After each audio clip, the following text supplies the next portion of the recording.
30th. And Bhagavan, after having explained what is the benefit, saying that I don't have any favorites as such. However, if you have any doubts in your mind as to why I favor or why I have special attention for the devotees, for the ones who are spiritually inclined, Bhagavan explains, look here, this is like the sun. Um, the sun is not actually having any attraction or any distaste for anyone. But then if you are actually sitting in sunlight in a wintry morning, you benefit from it. And the same sun on a summer day is going to hurt you. So depends on the time and the location and how you are sort of looking at it. And that is just one kind of example. The other example he's saying is fire. It's a chilly wintry night. You are sitting at a long distance from that fireplace. You don't benefit. But if you go very close to that fire, then you benefit from it. The other example which Madhusudana Saraswati gives there is the Kalpa Briksha, where whatever wish you have, those wishes are fulfilled. Then what happened is that below that wish fulfilling tree, you sit and have good aspiration. And because they are also sort of determined by your internal papa punyas, and you have good thoughts in you, and those good thoughts get fulfilled. But suddenly there is an evil thought which comes to you. We have read that story as children. How below such a kalpabriksha, a person, he was told, you are sitting below a kalpabriksha, whatever wish comes to you is going to be fulfilled. So he thought of, what if I become a very handsome young man? He became that. Then he thought, what I if suddenly the nearby kingdom do not have a king and they come to invite me. He suddenly found that those people are slowly coming towards him. He got super excited. He said, what before they reach here, suddenly a tiger appears, what happens? Exactly, a tiger appeared and killed him. So the tree is fulfilling wishes. What kind of wishes we have? So Bhagavan is like a kalpa vriksha. And if you have strong inclination, clarity, and good aspiration, those things are fulfilled by God. He's saying it not because any desire we have is going to fulfill. What this example is explaining is that Bhagwan per se is not deciding what we are going to get. What we are going to get, what realization we are capable of, is largely hidden within us. It's hidden within us in the form of past sanskaras and the aspirations and the inclinations of the mind. And these things together fructify based on what kind of yatna or chesta or whatever ways in which we are trying to fulfill ourselves. They give expression to our papa punyas in the form of happiness and sadness. That is all Bhagavan says. And then he says in the verse number 30, Apiche sudaracharo bhajate mam ananya bhaksadhureva samantavyaha samyak vavasito hishaha. And Bhagavan is saying that whosoever kind of is established in me, even if he's a big sinner, he has done a lot of mistakes. Sudurachara, things one should not do, but he has done it. He is kind of solving the doubts, questions in the minds of an aspirant who has made a few mistakes in the past. It could be any of us.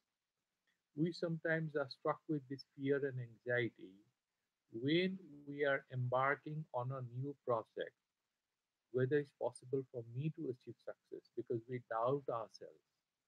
This self doubt sometimes is a necessary, what do you call it, necessary um, experience, unavoidable experience on the part of sadhana or success. Whether you are pursuing something in the spiritual life or you are pursuing it in your secular life, in your personal laukika jivana, whatever you are experiencing, it's quite possible that you will have a moment of self doubt whether you are somebody who has it in you to achieve that goal. Any big project you are undertaking, it might come to you. And the best example is this verse where Bhagavan says, yes, of course you will have some doubt. You may have it, Arjuna.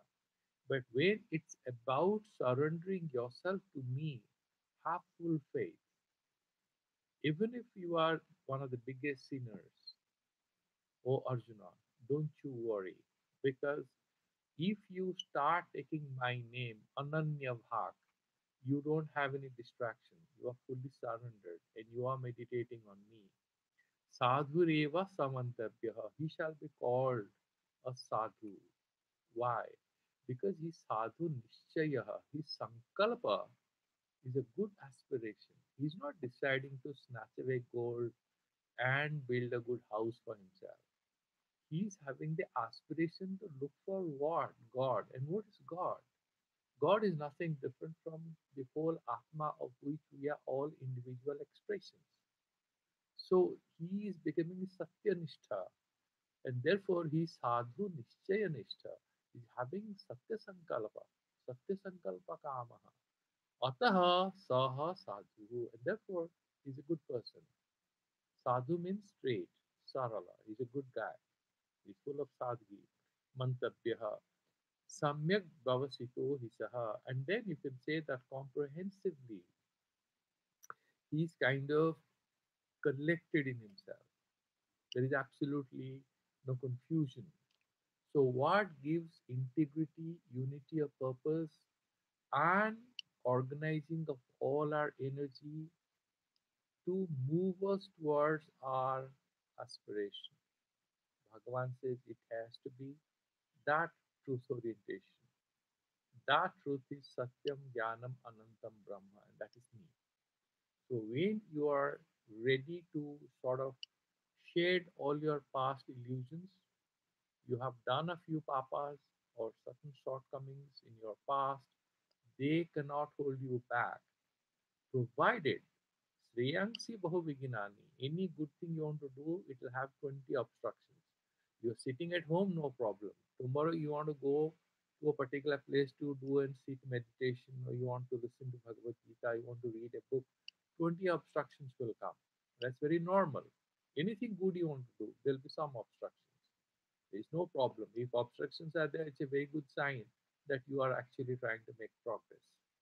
No obstructions means actually no progress is happening, isn't it? If a person is going to the gym and he's doing a lot of exercise, when he starts feeling a bit of pain and exhaustion in his muscle, then you know that the muscles are now working. He's now building the muscles. That's how it works. So some strain is experienced. However, they cannot hold him back when he's these past sanskaras, past karmas. Remember, whatever you have done in the past is past. Your past wealth cannot be a guarantee of your future prosperity. Similarly, your past poverty cannot be a drag on your future prosperity. What determines what you are doing today? That's going to determine what you're going to get tomorrow. Now you're taking my name and therefore you're pious. You're definitely sadhu. Bhagavan is reassuring. And let's look at how Shankaracharya sort of makes sense of it. Apiche Suduracharah, Sustu Duracharah. He's one of the, as you know, I was reading a book in which the guru is kind of uh, addressing his student. He's one of my best rascals. He's good for nothing, but he's a lovable guy. So, like the father sort of addresses his son, you are one of my, lovely idiots I have as you as my son. It's like Sustu Duracharah, Suduracharah, Ativa Kusita Achara Api, even though he has done something very bad. Quite possible that I was listening to a story and it's a real life experience. I don't know, I haven't verified the facts, but I trust this is true.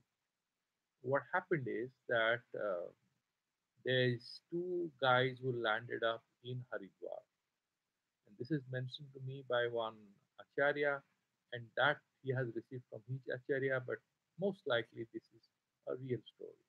So they had some fights with their families, and these two monks landed up in an ashram. They said, "We want to take sannyas and we want to stay here." But they were suspicious characters. The guru said, Why do you people always talk to each other once in a while and you are all the time muttering something? You look very disturbed. Tell us what is the truth. Now, these two guys, they reveal the whole story. They had a family feud, and their mother or sister or somebody had been violated in the village. And so there was a lot of pain. They lost some family members. They have also done some criminal activities, fights, physical fights, and bloodshed. So he said, "So what? What are you discussing?" He said, "We are doing bhajan, kirtan, everything. But the murder of our sister and mother, that is not acceptable to us. We are cousins, I mean, we are relatives, and we still think of avenging this particular harm which was inflicted on our families." So the Guru says, "What do you plan to do?" "No, we're just asking for your advice." The Guru says, "You see, you leave this ashram, go away for 1 year. And then, if you successfully manage to come back, then I'll accept you because you're all the time sort of overcome by this particular thing." And they go back. They actually come back after just after 6 months. So they successfully went back to the village and actually they killed somebody who had killed their mother, lady of their house. They killed them and they escaped the police and somehow they were anyway monks. They managed to come out and they were criminals. And they came back. He said that now we are ready. If police comes, police will take us, will surrender. Please allow us to stay here. The Guru was in a double mind because they are confessing. So from dharma point of view, they are confessing they have killed somebody and they are praying the Guru to accept them. But they're saying if police comes, we will make our confession. You don't have to worry. Just allow us some time because our minds are pretty peaceful. We have nothing to expect from life. We want to do sadhana. He said, anyways, he didn't want to inform the police. He just allowed them to stay. And surprisingly, these two guys said, "Give us the seva of the Shiva temple because he can only give us moksha." And they stuck to their seva. They lived there for almost 25, 30 years. One guy, the elder one, died after 15 years. The younger one died after 20 years, but steadfast in that devotion to Lord Shiva all the time. And they will not do anything else, eat once a day. And, you know, now actually no police came to capture them. This is not to justify what they did, but this is one example which is given in these uh, monk circles to explain that there are instances like you have Ratnakara, who used to rob people and kill them, who started taking the name of Lord Ram, became Valmiki, isn't it? So there are many such examples where extremely thoughtful, criminally oriented people, once they have started taking the name of the Lord, the life has started changing. That we will look at in the next verse. So he's saying, Ativa Kussitacharopi bhajate mam ananya bhak Ananya Bhakti San Sadhurevaha Samyak Brita Eva Saha Mantavyaha. So their chalana, their movement, that vritti is right, is comprehensive, it's with a lot of integrity in the right direction. Samyak Yathavad Devastito Hishaha. It is there in the right place. How? Yasma Sadhu Nishchayasa. Look at their sankalpa, their nishchaya. What have they resolved to do throughout their life? They have resolved to surrender their life at the feet of the Lord. That Nishchaya is sadhu. Usrujita Vahyam Duracharam Anta Samyak Vyavasaya Samarthyat. Because once whatever external shortfall, so weaknesses a person has, once he sort of drops them and 100% surrenders to that divine aspiration, he is ready to focus all his attention on this, he is likely to succeed. Okay, and that is what he's explaining. And Ramanuja is sort of bringing in another beautiful aspect of it. He's uh, he's saying why it's so, and then he adds one sentence which I'm reading. It's beautiful. He's saying, "Bhagavan Nikhila Jagat Eka Karana Bhutaha Param Brahma Narayana Characharapatihi." Who is Param Brahman? Chara and Achara. Whatever is moving, whatever is not moving, Stavara, Jangama, animals, birds, everything, he is the boss. अस्मस्वामी मम गुरुः मम सुहृद मम परम भोग्यम इति सर्वैः दुष्प्रापः अयं व्यवसायः तेन कृतः तत्कार्यं च अनन्य प्रयोजनं निरन्तर भजनम अस्य अस्ति. This fellow who is now surrendered to the Sarvanyamaka, the master of this universe, he's his Shraddha and his Yatna, it's all Susamicinaha, it's all in the right place. And he is orienting himself towards whom? The guy who controls everything.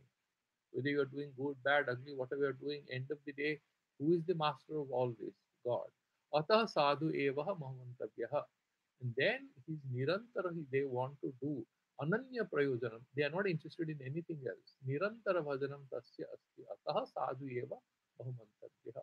Asmani vyavasaya tatkarye cha ukta prakara bhajane sampanne sati tasya आचार व्यतिक्रमः स्वल्प वैकल्यम इति न तावता अनादरणीयः. So maybe there is a bit of a deficit in him in the light of his past karmas, but he is transforming himself. He's sitting as a sadhu, and we have a lot of such examples. You know, even in real life, we have a lot of such examples. And I myself have seen quite a few people like this. Long time back, I remember there was this guy who was into a lot of things. He was just a wayward student, a good student, but he was very wayward and landed up in JNU, and he was pretty shocked looking at the way people are all the time spending a lot of time in library and stuff like that. He decided to be different. He set himself a target. He was a wayward student. He managed to get a seat in some center, didn't talk to anyone, and he sported a French beard. He sat in the library. He started faking as if he's a bright student. He was a very average student, and we found that in 3 4 years he had completely transformed himself. And then he did his PhD and he got a job in the UN and he became a completely different person. I know that guy. He's from Puri, very wayward man, maybe for a few years in colleges. And then suddenly at the level, he just managed, desperately was trying to get a seat in JNU. He got it. And everybody thought he has gone mad because he was not talking to anyone. He was a completely different person. What happened to him, God knows. So in 3 4 years, he was a different person. So irrespective of whatever is the past, and there is a beautiful saying there, if everything is lost, the future remains. And this particular verse to my mind is the best assurance to anybody who is in depression. And as you, as students of Bhagavad Gita, you should always quote this to him because you will come across a lot of people who will come to you for some spiritual advice, some students who are in a bad shape and something, they don't score very well. This is what Bhagavan says, Apiche Sudaracha Arubhajati Mam Ananya Bhav. Whatever you've done in the past, not don't worry, surrender to God, start doing your studies. And he has assured Sadhureva Samantabhyaha Samyak Vyavasito Hishaha. And he will further reassert what he is saying in the next verse. Now let's look at Madhusudana. He says couple of lines, nothing big. Kincha mad bhaktehe eva ayam mahima. This is the greatness of my bhaktas, my devotees. Yat samepi vaisamyam apadayati sunutana mahimanam. Listen to me about my great devotees. Yaha kasis sudaracharopi. If there is somebody who is a great sinner, ched ajamiladi. You know that Ajamila, he was such a what do you call it, dirty character that he couldn't even pronounce the name of Lord once. He was a wicked, average character, like in the Kali Yuga, a lot of people are. But when on the deathbed, he had named his son as Narayana because somebody has told him, generally fathers remember their son's name or the child's name, son or daughter, on deathbed. So he started calling his son desperately, Nalayana, Nalayana, and then he dies. Then the Yamas people have come to take him to Narkoloka, but the Vishnu Loka people landed up. They said, what happened? Where are you taking him?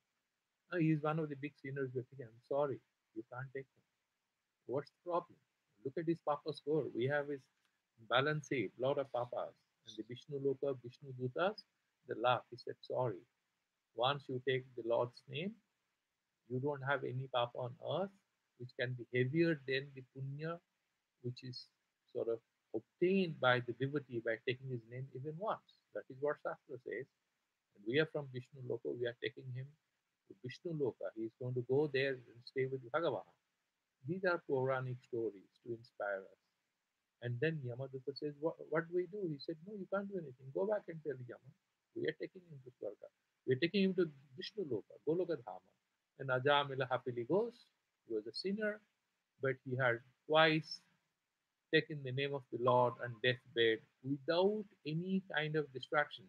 He desperately said, Nalayana, Nalayana. That was good enough for Bhagavan. He was moved by his desperate call and sent the Vishnu Dutas who came and said, oh Yamadutas, don't you come close to this guy. He's a Vishnu Bhakta. They saying, but look at the balance sheet. He's a big sinner. They said, no, go and study the 30th verse of the 9th chapter. Bhagavan has said it. Apiche Sudaracharo bhajate mam ananya bhak. Sadhureva samantabhyah samyak vyavasito hisaha. And therefore, my Lord, look at all the commentaries on this.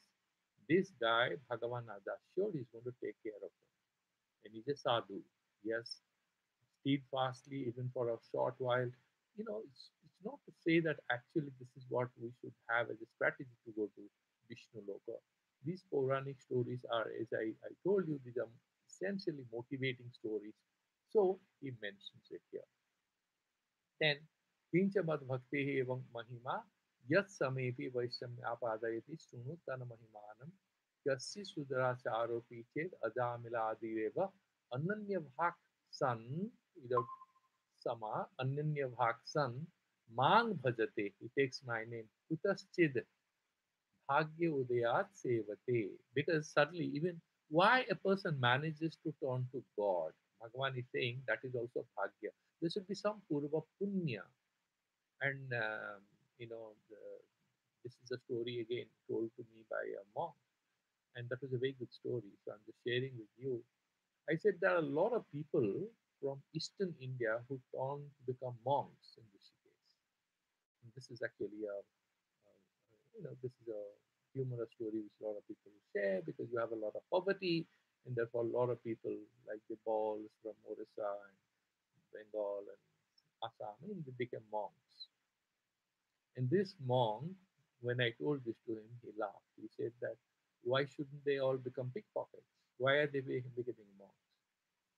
Don't you recognize there is some purva punya as a result of which they have decided to dress up like a monk and suffer for the rest of their life? There is some purva sanskara. It's not so easy to become a monk. There are a lot of people selling bhuttas, this corn, or they're selling peanuts, ice creams on the roadside. Very miserable life. They don't know how to make both ends meet, and yet they struggle whole their life. They're happy to be there. And why you think some people will become a monk? It's not easy. So Kutasthit Bhagyodayat, because there is some sort of an ascension happening because of good luck. Luck is nothing but a sum total of past good actions. So Prag Asadhu Rapi, even though he was Asadhu earlier, Sadhu Reva Mantabhya, we should consider him to be a sadhu. He yasmad samyak vyavasitaha. Why so? Because he's samyak. He has been already recollected. He has recollected himself. What do you mean by recollected? Sadhu nishchaya vansaha. He has a good sankalpa. He satya sankalpa kamaha, as they say, that he has shown to me, and therefore there is absolutely no problem, and I'm going to take care of him. And that is what he's mentioning. Now let's look at the next verse. Now this person who in such a way turns to God, what happens to him? Bhagavan is saying. He has done some papas earlier. And suddenly he turns spiritual. Earlier, Arjuna has said, oh Lord, you're making it so difficult for me. You're saying that I should do karma, nishkama karma, ishwararpana buddhya. Then I'll go Sravana, Manana, Nididhyasana, long stories. What happens if I die? Bhagavan had assured him, you'll start your sadhana from where you'll drop this body. If you have done a few credits, other credits will complete and get the degree in the next birth. That's what he had mentioned. You'll be born in a good family, to a good father, or to a good teacher. You will get some sansarga, is a result of which your sadhana life will restart. He had mentioned. Again, he's reassuring in this verse number 31st. क्षिप्रं भवति धर्मात्मा शाश्वत शान्तिं निगच्छति कौन्तेय प्रतिजानीहि न मे भक्तः प्रणश्यति. This is a complete reassurance. Once you have turned to me, I'm not going to shun you. This is a very powerful statement. And one of the commentators saying, "Go Arjuna, go with a drum, beat it, and declare to the whole world, anybody who has turned to me shall not be sorry. You shall not feel sorry. You shall not have to regret this decision that you are turning to God. You can regret any other decision, but you shall not regret this decision. Shipram bhavati dharmatma." Why he's mentioning this first half of the first half of this particular verse? Because he was a Sudurachara. But very quickly he'll become a spiritually inclined dharmatma. Dharme atma. Atma means chitta. Dharme atma yasya saha dharmatma. So his mind, his antakarana, because Bhagavan has mentioned earlier, will the sannyasi will also become a papi? Because you are saying that papa punya, nothing matters to him. No, he's a vidhe atma. By nature, he's oriented to do good things. So this vidhe atma, here it is mentioned as dharmatma. Especially this word dharma is mentioned because we are talking about a guy who was immersed in a world of adharma, sudurachara, who was doing a lot of wrong things. Okay, Saswat Santi Nigachati. Saswat, what do you mean by Nitya Santi? What does it mean? Moksha. Because all other Santis are temporary. You take some medicine, you sleep breaks, Santi goes, right? It's like when there is an operation, they all give anesthesia or any sort of sedative. It's a local sedative, or the whole body is sedated, and this patient is pretty happy for a few hours after. But as soon as he gets his senses, he starts feeling enormous amount of pain, and we rush to the doctors. In the ICU, he starts complaining because the sedation part is over. Then the physical exhaustion, the pain, the mind experiences it again. So they again administer some sort of painkiller to him. That is how they manage the whole trauma after an operation. Here, Bhagavan says, I take care of that trauma at one go. How? He's taking my name. That is enough. But you must continue to take that name. That is very important. Saswat Santim Nigachati Konteya Pratijanihi. Please know this. Don't have any doubt. Nami Bhaktaha Pranashyati. Now, do you remember a verse where this Pranashyati has earlier come? Do you remember this? Bhagavan has mentioned it, if you remember clearly, in the 30th verse of chapter 6. And who is that guy? The sixth, in that context of, in particular context, when he was mentioning that who sees me everywhere and everywhere in me, that fellow, yo mang pasyati sarvatra, sarvatra, sarvam cha mai pasyati, tasyaham na pranashyami, tasame na pranasyati. What was he trying to say this? He's talking about a complete Vedanti, a successful Vedanti who has realized Sarvam Vasudevam Iti. So he sees Bhagavan in everything. Vyapta Vyapaka Bhavana. Vyapya Vapaka. This whole sansara, Bhagavan is present everywhere. Bhagavan has clarified in verse number 4, 5, and 6 in chapter 9 that actually everything is in me, I am not in anything. And finally, in chapter sloka number 6, he says, none of these things is in me, I am not in there. But it appears as if there's a connectivity. There is actually just apparently coterminous, like Akasha and Vayu. They appear as if Vayu Mandala, the atmosphere, is kind of being, it's carried by space, but there is no connection because space is subtle. Vayu Mandala is Murta Davya, it moves, the particles there. There is no connection, but it appears like that. Similarly, Sansara and me, it's a vivarta, it's a projection, it is an appearance. I'm the Adhisthana. There is no relationship between the film And the film screen, is there any relationship? No, it just appears like that. The film is kind of manifesting, evolving on that white wall. Is there any relationship? It appears. So if you see the movie over, no relationship. It looks like that. Similarly, Bhagavan has explained. There, he had already clarified it. Here, he is saying something different. He's saying, Yomang pasyati sarvatra, the one who sees me everywhere, sarvam cha mai pasyati, and everything is in me. That particular relationship, that paramarthika satya, if he understands it, tasyaham na pranashyami, I will never sort of vanish from his consciousness, and he never vanishes in my consciousness.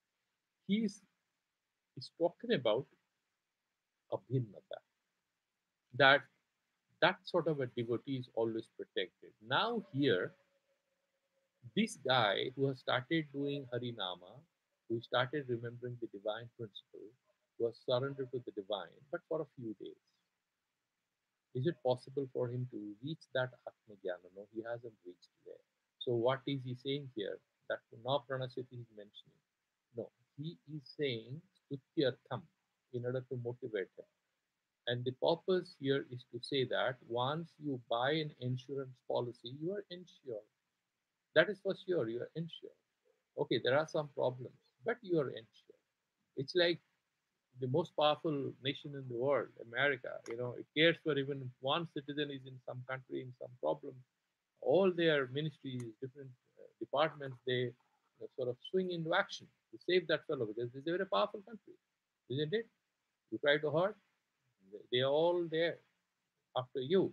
Similarly, Bhagavan says that if you are my devotee, you are all the time reassured. Stay reassured that there is no end in terms of any kind of hardship or any problem. No, not there.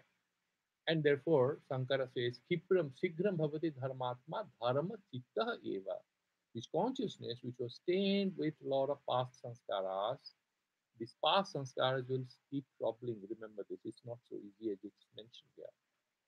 Even if we do dhyana, dharana, samadhi, even after sannyasa, like whatever, some past sanskaras will follow you like a very loyal dog. Remember this. It will follow you like a loyal dog. But then that's why Bhagavan says you have to constantly take my name.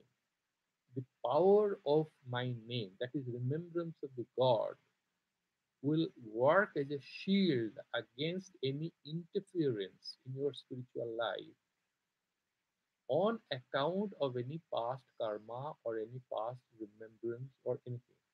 It's like a person has taken sannyas and sitting and doing some studies, and suddenly he remembers his child. He was married. The child comes and interferes. What about my daughter's marriage? I've seen that. They get very disturbed. It can happen. But then they reconcile and they say, no, Lord is doing everything. You know, Kipram Sigram Bhavati Dharma Chitta Eva Saswad Nityam Santim Cha Upasamam Nigachati Prapnoti. That Shanti word is mentioned. Why? Because he was having a Santa Atma earlier. He had a lot of questions and doubts and anxieties and pain and frustration.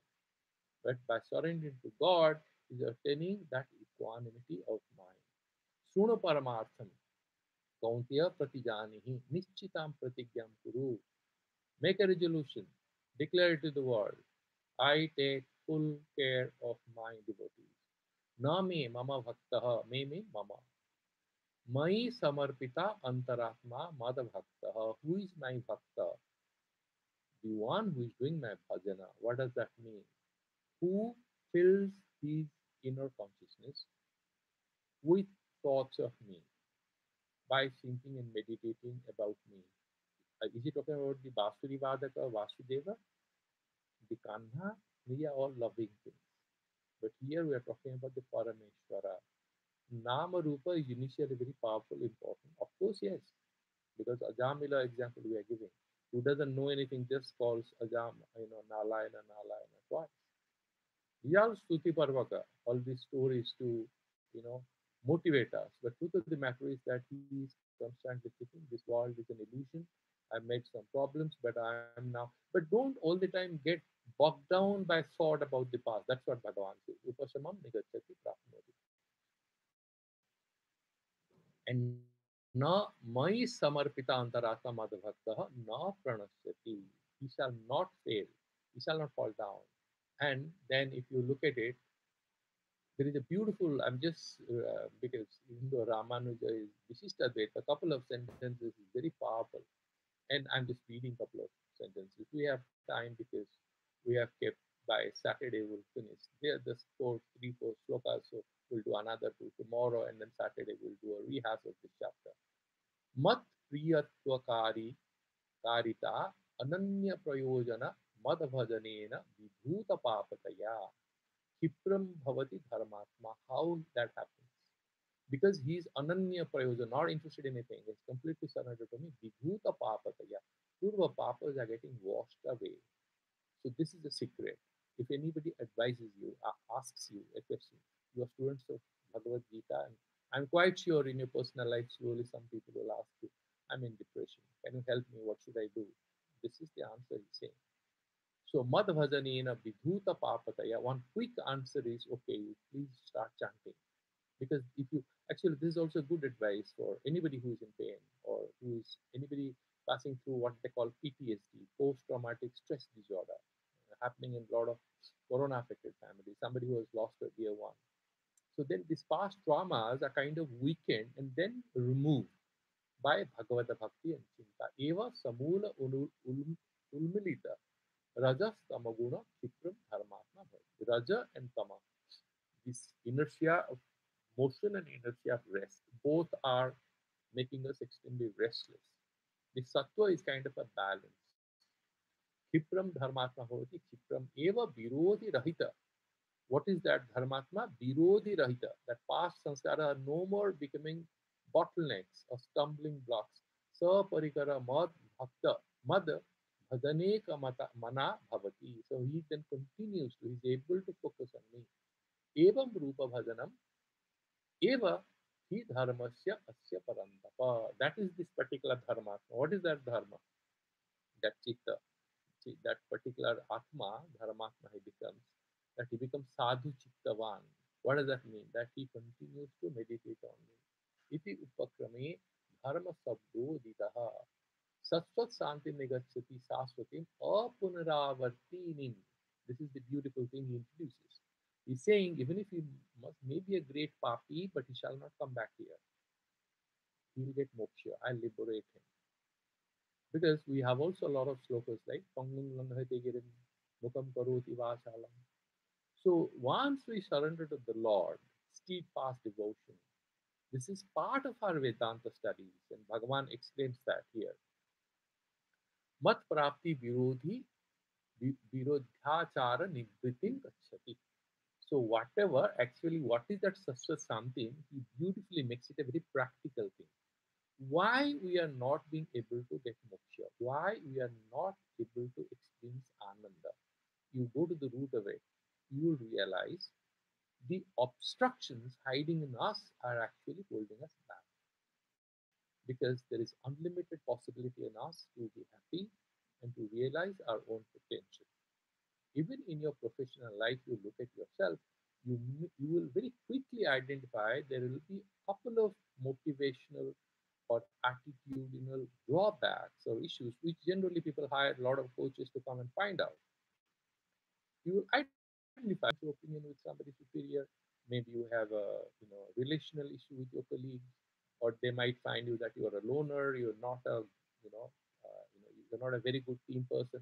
There could be anything, right? So, or maybe you are very demanding in terms of your attention or delivery or whatever.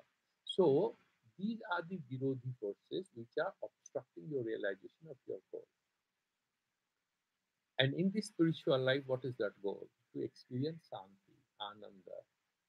And that is not being possible, that is not materializing because of these virodhis, these enemies, right? These guys are pulling you back. And these enemies are so powerless in front of the Lord's name. Once you take their name, God's name, it's like there are 4, 5 mischievous boys in the class, you remember your school days, who are trying to bully you in the playground. What do you do there? You said, okay, you do it again, I'm going to report to the teacher. Then these guys run away from you. Similarly, Bhagavan says, you take my name and you see what these idiots, these bullies are trying to do to you. No, they cannot do anything. That is the Santi thing here. It's basically Virodhi Rahita Sadhana. That he will make it possible for you. Once that happens, once you remove resistance, what do we say? Anything we push, it stops after a while. Why? Because of friction, because of resistance. And this question was asked to us in school, children, isn't it? And the teacher will ask you, if you remember, if I throw a piece of chalk in the space, what will happen to it? And a good student, anybody who has understood it little, he will say, sir, it will go on and on in the same direction till it hits a star or something. It will go on because there is no air resistance.